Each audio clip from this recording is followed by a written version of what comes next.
नमस्कार दोस्तों, मैं जितेंद्र चौधरी। कैसे चल रही है आप सब लोगों की पढ़ाई?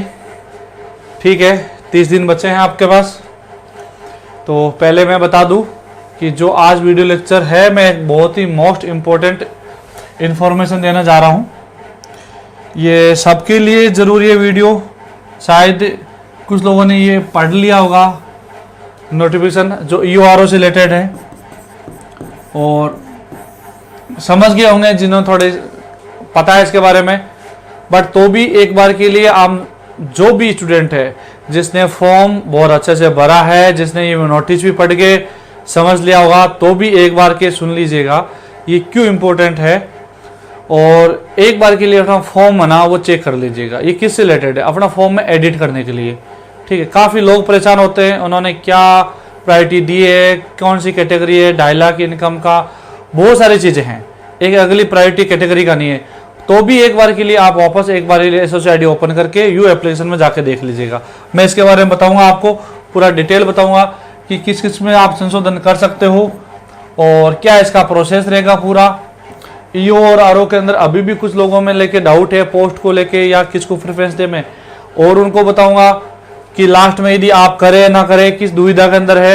यदि कोई भी आपके दोस्त हो जिसके पास ये न्यूज नहीं हो तो उसको जरूर इन्फॉर्मेशन दे दे कि अभी लास्ट चांस दिया RPC ने फॉर्म में एडिट करने के लिए, और लापरवाही ना बरते। एक बार फॉर्म को SOC ID ओपन करके देख ले। मैं बताऊंगा एक एक चीजों को कि क्या क्या जरूरी एक बार देखना है आप लोगों को। पूरा प्रोसेस बताऊंगा कि कैसे इसमें एडिट आप कर सकते हो। सारी चीजें मैं एक एक प्रोसेस में बताऊंगा, ठीक है, 1 बाय 1। तो आप बने रहिएगा। सबसे पहले मैं आपको स्टार्ट करने से पहले बता दूं कि हमारा जो 25 मॉडल पेपर का प्रैक्टिस सेट आ रहा है, 25 मॉडल पेपर काफ़ी ज़्यादा होते हैं 25, बट थोड़ा बनाने में हमें टाइम लगा है, देरी लगा है, क्योंकि मार्केट में काफ़ी टाइम से बहुत सारा कंटेंट ऐसा हमने देखा, और तो हमने भी एक थोड़ा सा वेट किया और कुछ अच्छा देने के लिए कोशिश की है। तो थोड़ा अच्छे के लिए थोड़ा सा टाइम तो लगता ही है। 25 मॉडल पेपर रहेंगे इसके अंदर, पार्ट है और पार्ट भी ऑब्वियसली दोनों करेंगे। साथ में हमारी जो ऑफलाइन टेस्ट सीरीज चल रही है, जिसमें 10 तो वीकली सब्जेक्ट वाइज हो चुके हैं और 5 फुल पेपर है। एक 26 को था, 2 अप्रैल को था, हो गया है। बाकी 9 अप्रैल, 16 अप्रैल और 23 अप्रैल को संडे टू संडे है। न्यू ज्वाइनिंग आ रहे हैं, 3 से 5 के बीच में आ सकते हैं संडे को टेस्ट सीरीज ज्वाइन, अगले जो नेक्स्ट टेस्ट है वो अटेम्प्ट करने के लिए। फीस मैं बता देता हूँ, पर टेस्ट 200 रुपये है, ठीक है। और जिन्होंने जो पहले टेस्ट हो चुके हैं वो टेस्ट भी आप दे सकते हो, जो 10 टेस्ट हो चुके हैं वो, और जो अभी 2 टेस्ट फुल हो चुके हैं ये भी दे सकते हो।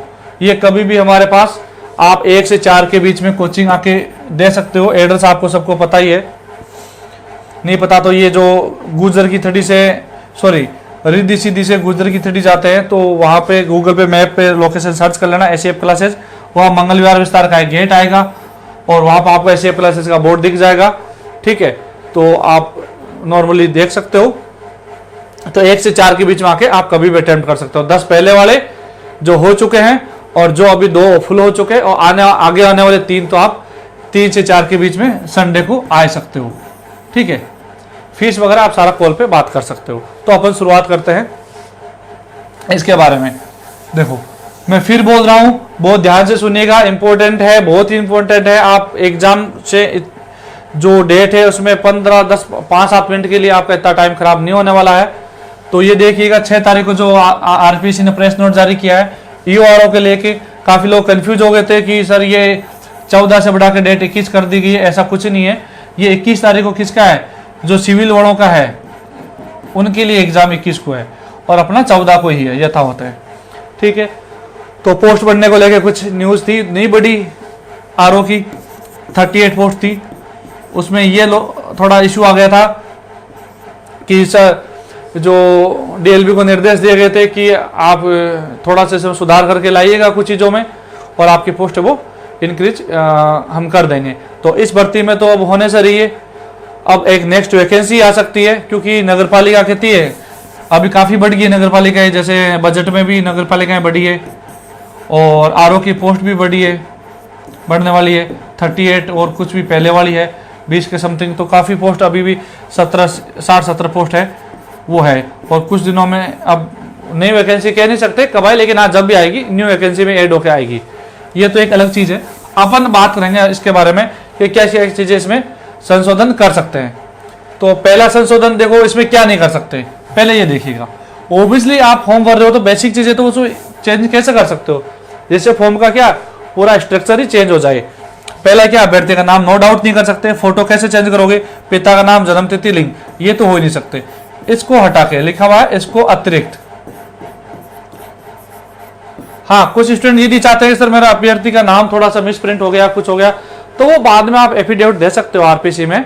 आरपीसी की एक कमेटी बनती है और आरपीसी कमेटी बनके वो लीगल कमेटी बनती है, वो एक सारे जो त्रुटियों पर विचार करती है। तो वो एक तरह का इतना बड़ा कोई आपका जुर्म नहीं है, बट ये है कि बेसिक इस फॉर्म में आप कुछ नहीं चेंज कर सकते। बट क्या चेंज कर सकते हो, देखो अभी भी प्रेफरेंस काफी स्टूडेंट थे जो एग्जाम होने के फॉर्म भरने के बाद में कंफ्यूज हो रहे थे, सर हमारा मौका मिलेगा नहीं मिलेगा, तो मैं ईओआरओ में क्या लूँ क्या नहीं लूँ। मैंने आरओ भर दिया है, सर मैं इसकी तैयारी करूँ या नहीं करूँ, क्योंकि मैं करूँगा तो मेरे पास इसमें पोस्ट कम है, ईओ बेस्ट है। तो ऐसा कुछ भी नहीं है। अब आपके पास यदि जिस किसी का भी कंफ्यूजन है वो क्या कर सकता है, अपनी प्रेफरेंस चेंज कर सकता है। इसका इनकम का है, मैं प्रेफरेंस के बारे में इसके बारे में बताऊंगा मैं, एड्रेस और कैटेगरी। ठीक है, आप देख रहे होंगे ईओआरओ के बारे में मैं बता देता हूं, मैं उन दोनों तीनों चीजों पे भी आऊंगा। देखो आप फॉर्म ओपन करोगे तो वहां एक ऑप्शन आएगा आपके पास देखने का। ठीक है, फॉर्म कैसे ऑप्शन आएगा, आप एसएसओ आईडी पे जाओगे,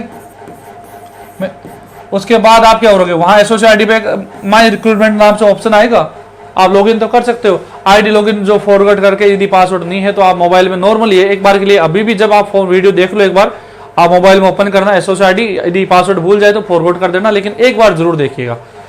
और उसके बाद आप आगे कंटिन्यू करोगे तो माई जो एडिट एप्लीकेशन का ऑप्शन आएगा माई रिक्रूटमेंट में, और वहां पे जो एक अपना ओपन हो जाएगा ये फॉर्म वाला।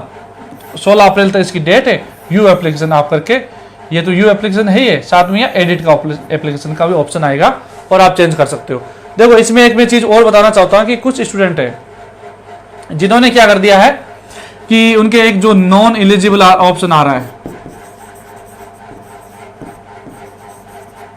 शायद नॉन एलिजिबल, ये नॉन मिनिस्ट्रियल ऑप्शन आ रहा होगा, ऐसा जो फॉर्म भरने के बाद में आ रहा होगा। उसका रीजन क्या था, देखो डीएलबी ने क्या किया, और जो ये पोस्ट निकाली थी इसके लिए ना, इनके जो कर्मचारी थे, इन कर्मचारी को क्या दिया, आरक्षण दिया, रिजर्वेशन दिया। इसमें आरक्षण दो तरीके का था। एक था जो डीएलबी के लोग थे, ठीक है, ऑब्वियसली उनको थोड़ा ज्यादा मिला क्योंकि उनकी संख्या कम है, लेकिन उनको शायद 4% का समथिंग है, मुझे याद नहीं है, लेकिन उनको काफी ज्यादा दिया एवरेज एक जनसंख्या के अनुपात के रूप में। और बाकी जो कर्मचारी थे जो नगर पालिका के थे, नगर निगम के थे, उनको एक आरक्षण दिया था शायद 7.5%, एग्जैक्ट मुझे डाटा याद नहीं है, लेकिन ऐसा कुछ दिया है। तो इनका ऑब्जेक्शन था कि सर हम पॉपुलेशन में ज्यादा है, तो जो एक आ रहा था ना ऑप्शन, तो कुछ स्टूडेंट ऐसा समझ रहे थे कि सर मेरे की तो प्रॉब्लम ये हो रही थी, मैं ये समझ बैठा कि मैं सचिवालय में या मंत्रालय कर्मचारी हूं तो मुझे ये रिजर्वेशन है यहाँ पे, तो उनको रिजर्वेशन नहीं है, ये रिजर्वेशन था इन लोगों के लिए। ठीक है, तो यदि किसी ने वहां पे क्लिक किया होगा, कुछ एडिट किया होगा, तो वो भी ध्यान कर ले, एक बार के लिए फॉर्म चेक कर ले तो आपका फॉर्म सही है या नहीं है। ठीक है, ये तो रहा इसके बारे में। दूसरा, अब आप ईओआरओ के लिए बारे में देख रहे होंगे, वहां आप देख रहे होंगे ये फॉर्म है। जब यू एप्लीकेशन जाओगे तो थोड़ा सा आपको देखने में डिफिकल्टी आएगा, लेकिन आप नीचे जाओगे तो आप पोस्ट प्रेफरेंस का विवरण आएगा, वहां पे यहाँ पे लिखा हुआ है आपको आरओ। ठीक है, मैं फटाफट बता देता हूं, इसमें ज्यादा कुछ है नहीं। यहाँ लिखा हुआ आरओ, और यहाँ आपका पास ब्लैंक आएगा ऑप्शन, 1 लिखना है या 2 लिखना है। ठीक है, यहाँ आपके पास ईओ आएगा, एग्जीक्यूटिव ऑफिसर, यहाँ पे ऑप्शन आएगा आपके पास 1 टाइप करना है, 2 टाइप करना है। आप देखिएगा उसको यू एप्लीकेशन में आपने क्या कर रखा है। यदि यहाँ आपने ईओ को पहली प्रेफरेंस दे रखी है, आरओ को 2 दे रखी है, आपको जो चाहो वो दे सकते हो। बाकी मेरे ख्याल से मैं आपको ये बता दिया कि ये जो आरओ की पोस्ट है ये क्या है, एक टेक्निकल पोस्ट है।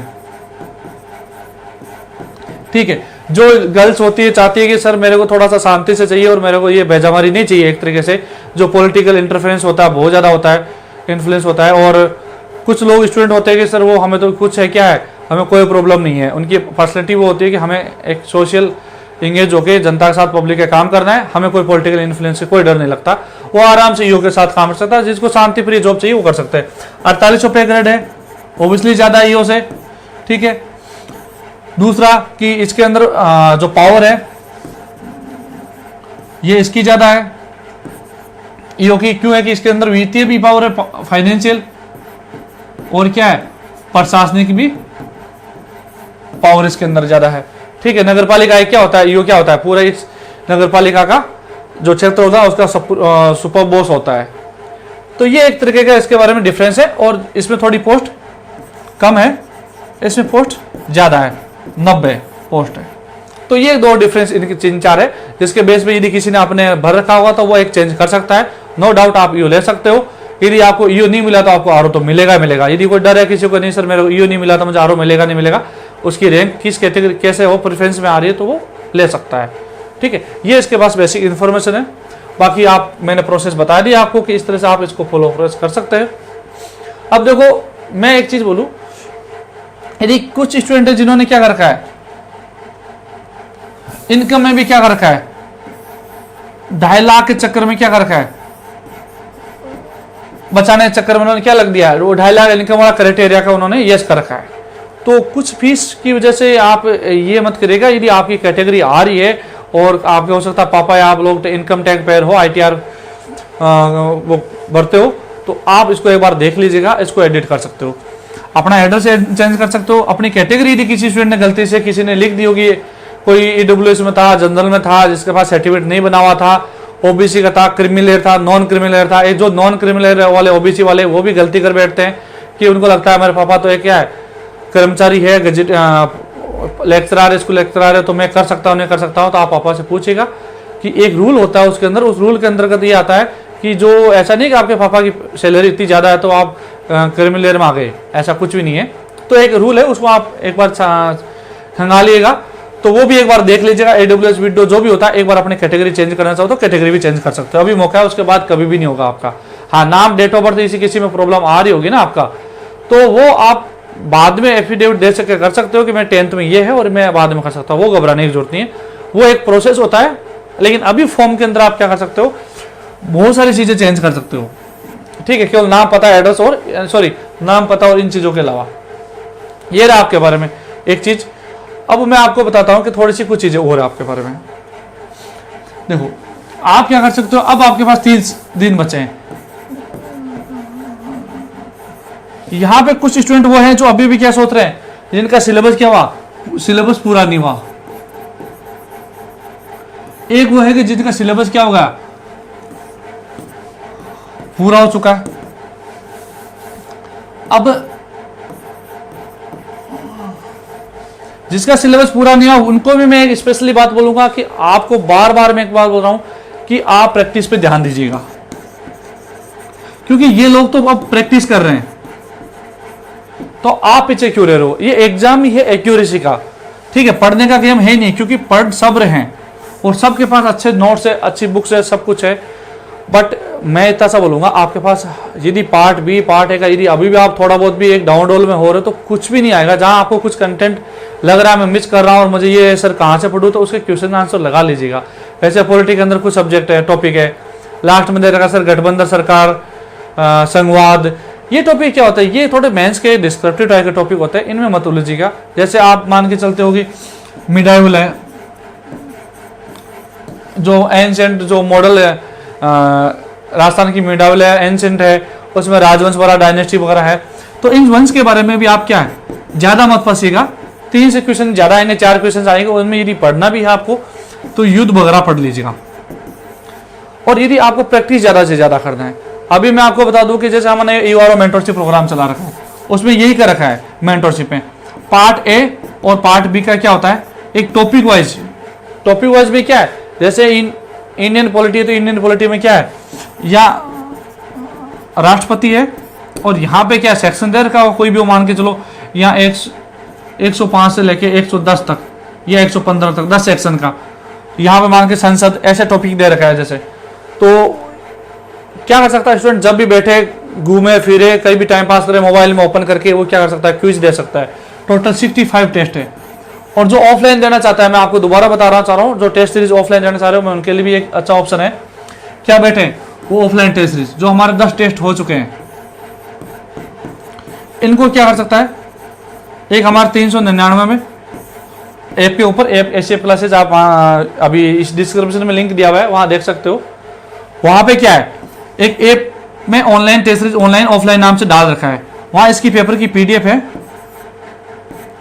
ठीक है, उसको मोबाइल में ओपन कर लीजिएगा, ठीक है, प्रिंट आउट नहीं आएगा उसका, मोबाइल में ओपन कर लीजिएगा, और ओपन करके क्या करेगा, वहां ओमार शीट का प्रिंट आउट आ जाएगा, उस ओमार शीट को फिल कर लीजिएगा। और उसके अंदर बाद में क्या करोगे आप, कि जो वहां 120 क्वेश्चंस की जो क्यूज है,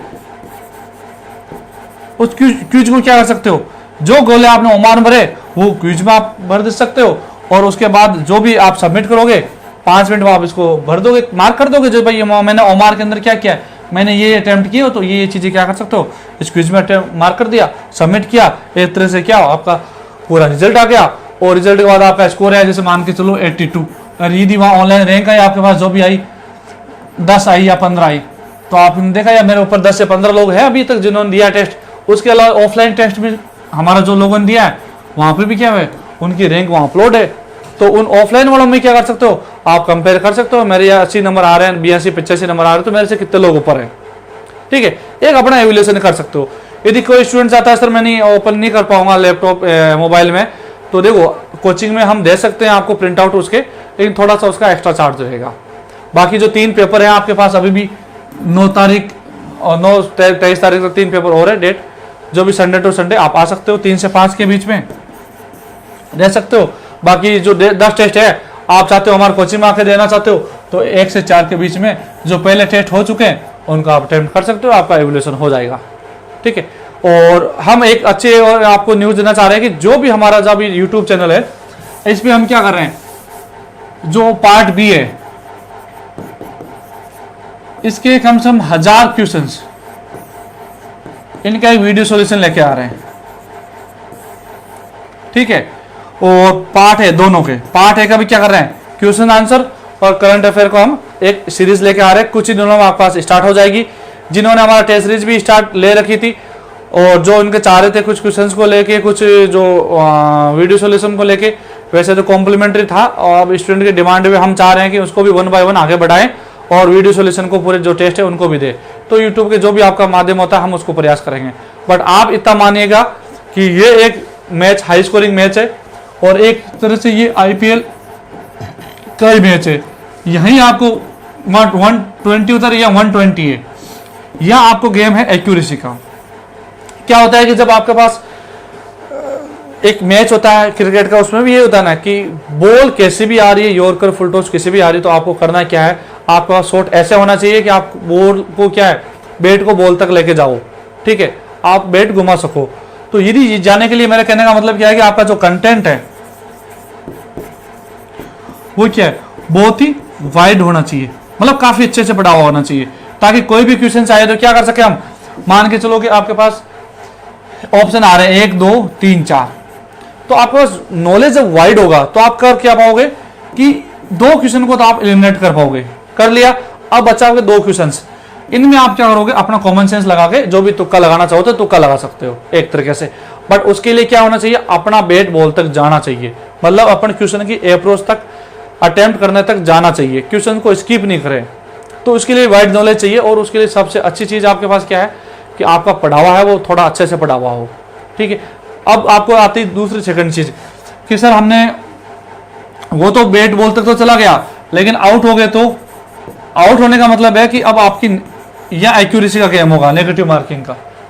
या गेम क्या होगा नेगेटिव का, कि आपके पास जैसे क्वेश्चन से आपने 100 से प्लस अटेम्प्ट करना स्टार्ट किया, ठीक है, जो 100 से प्लस जो भी आपने किया है 15 क्वेश्चन, तो वहां आपको बहुत जोर आएगा, वहां आपको बहुत अच्छे से गेम खेलना पड़ेगा। तो यहां आपको क्या करना पड़ेगा, जितना हो सके क्या हो सके प्रैक्टिस करनी पड़ेगी। कोई स्टूडेंट ये सोच रहा है कि सर नहीं मैं तो अभी पढ़ लेता हूं, मैं एक बार के लिए देख लेता हूं, मैं टेस्ट आराम से दूंगा। कुछ बच्चे आए थे टेस्ट सीरीज में, कम से कम 300 लोगों ने एडमिशन ले रखा, 300 300 लोगों ने, लेकिन ऑफलाइन।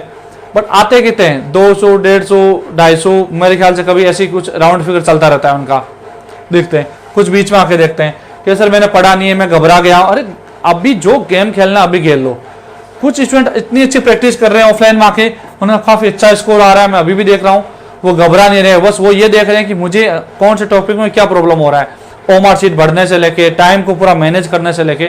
तो प्रैक्टिस कीजिएगा। एक स्लॉट आप बना लीजिएगा क्या पढ़ने का, कि मैं सर मेरा जो छुटा हुआ प्रायोरिटी है, मैं अभी तक इस सब्जेक्ट को, इस टॉपिक को मैंने अभी तक छुआ नहीं है, तो मैं क्या करूंगा, इस टॉपिक को क्या करूंगा, मॉर्निंग में टाइम में पढ़ूंगा। दूसरा स्लॉट बना लीजिएगा दोपहर का, जैसे ही आपके पास होता है कि सर मुझे यहाँ पे क्या करना है, एमसीक्यू लगाना है। समझ आ रही मेरी बात। फिर शाम को कोई भी स्लॉट आप ले सकते हो, उसमें ले सकते हो सर मुझे यहाँ पे क्या करना है, मुझे कोई भी टॉपिक है उसका मुझे आज रिवीजन करना है, तो वहां पे आप क्या कर सकते हो, रिवीजन कर सकते हो। अभी भी आपके पास टाइम है, 30 दिन बहुत होते हैं बनाने के लिए, सिलेबस ज्यादा बड़ा नहीं है, बस रिवीजन करना है। रिवीजन रखना है साथ में, एमसीक्यू रखना है अपने साथ में, और जो न्यूज लग रहा है आपको, जैसे मान के चलो कि मुझे सर इंडियन पॉलिटी में ये टॉपिक मुझे नहीं आ रहे थे, मैंने छोड़ दिए थे, मुझे दोबारा पढ़ना है, बिल्कुल फ्रेश है, तो सिलेबस उठाइएगा, कर लीजिएगा। मैं आपको बताना चाहूंगा कि जो हमारे एक मार्गदर्शिका है उसमें सारी सेक्शन, सारे जो क्या बोलते हैं रूल्स है, एक पूरा शॉर्ट वे में दे रखा है। मान के चलते हैं कि उसमें यदि कुछ क्वेश्चन जैसे कुछ जुर्माने हैं या कुछ अदर फैक्ट है, तो वो आप क्या करोगे, उस बुक से पढ़ के नोट डाउन कर लो। हमने क्रैश कोर्स भी जो दिया है आपको, वो इसलिए दिया है कि कुछ स्टूडेंट जिनको जल्दी से क्या करा, हमने सर पढ़ तो लिया, बुक हमारे पास है, सब कुछ है, लेकिन हमने क्या कुछ कंटेंट को जल्दी से देखना है, तो हमने क्या है, ये 20 से 25 घंटे के समथिंग का कोर्स होगा मुश्किल से। आप फटाफट कुछ टॉपिक को उठा के सर ये टॉपिक मुझे देखना है, ये सेक्शंस देखना है, उसका वीडियो लेक्चर देखना, देख सकते हो। ठीक है, कहीं प्रॉब्लम नहीं आएगी। पार्ट ए आपका मेजर रोल निभाएगा, मैं अभी भी बोल रहा हूँ। पार्ट ए को स्टूडेंट लाइटली ले रहे हैं,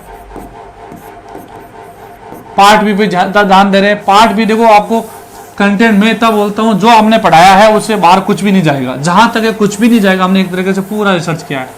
पार्ट बी है 80 नंबर, और यहाँ पे गेम आएगा ओनली एक्यूरेसी का। यहाँ पे जितना हो सके अब रिवीजन कर दीजिएगा,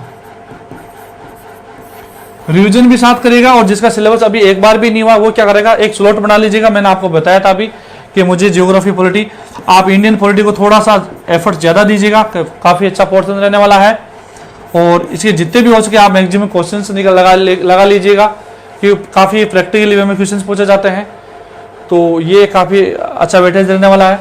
और साथ में मैंने आपको बोला था प्रैक्टिस आपको करना ही है।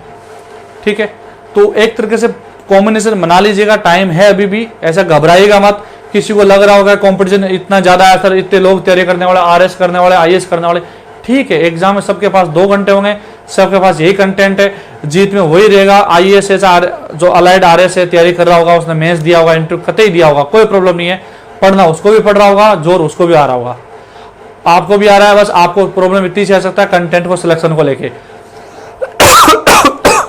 तो कंटेंट को सिलेक्शन को मैं इतना सा बोलूंगा, मेरे ख्याल से जैसे पार्ट ए के लिए जो धिंदवाल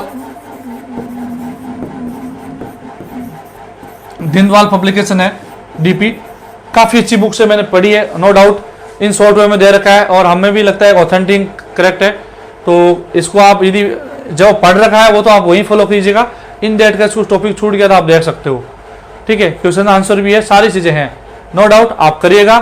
और कोई प्रॉब्लम हो मेरे को इससे ईओ से रिलेटेड पढ़ने को लेके कुछ भी लेके घबराएगा मत, किसी बातों मत आइएगा कि सर कंपटीशन इतना है, मैदान मत छोड़िएगा। 30 दिन है, 30 दिन में खूब लोग मैदान छोड़ देंगे, लेकिन कुछ लोग एंट्री करेंगे और एग्जाम को ले जाएंगे।